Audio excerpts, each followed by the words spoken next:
Hello guys, നിങ്ങൾക്ക് ഇതുപോലത്തെ ഒരു അനുഭവം വന്നിട്ടുണ്ടെങ്കിൽ ജസ്റ്റ് ഒന്ന് കമൻറ്റ് ചെയ്യുക കേട്ടോ. കാരണം ആദ്യമായിട്ടാണ് ഇങ്ങനൊരു സംഭവം ഉണ്ടായിരിക്കുന്നത്. കാരണം നിലവിലൊരു ക്ലോസറ്റൊക്കെ കയ്യിൽ നിന്ന് പൊട്ടിയിട്ടുണ്ടെങ്കിലും നമ്മൾ ഈ ക്ലോസറ്റ് വെക്കുന്ന സമയത്ത് ഇതിൻ്റെ കൂടെ ഫ്ലഷ് ടാങ്കിൻ്റെ കൂടെ കിട്ടുന്ന കുറച്ച് ഫിറ്റിങ്സ് ഉണ്ട്. അതിൻ്റെ ബ്ലാക്ക് ബുഷ്, അതിൻ്റെ ബോൾട്ട്, അതേപോലെ റബ്ബർ വാഷ് കാര്യങ്ങളൊക്കെ ഉണ്ട്.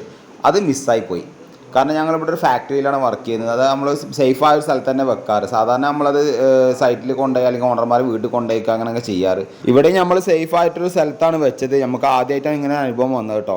അപ്പോൾ നമ്മൾ ഇത് ചെയ്തത് എങ്ങനെ, ഇത് ഫിറ്റ് ചെയ്തത് എങ്ങനെ, അത് മിസ്സായ ഞങ്ങൾക്ക് എങ്ങനെ ഫിറ്റ് ചെയ്യാൻ പറ്റും എന്നുള്ളതൊക്കെ ഇന്ന് കറക്റ്റ് 9 മണിക്ക് എൻ്റെ ആരിസം എന്ന യൂട്യൂബ് ചാനലിൽ ഞാൻ വീഡിയോ ഇടുന്നുണ്ട്. ജസ്റ്റ് നിങ്ങൾക്ക് ആവശ്യമുള്ളവരാണെങ്കിൽ ജസ്റ്റ് ഒന്ന് പോയി കാണുക. ഭാവിയിൽ എവിടെയെങ്കിലും ഉപകാരപ്പെടുകയാണെങ്കിൽ ഉപകാരപ്പെടട്ടെ. അപ്പോൾ നിങ്ങൾക്കും ഇതേപോലത്തെ എല്ലാ അനുഭവം വന്നിട്ടുണ്ടെങ്കിൽ ജസ്റ്റ് ഒന്ന് ഈ വീഡിയോയുടെ താഴെ ഒന്ന് കമൻറ്റ് ചെയ്യുക.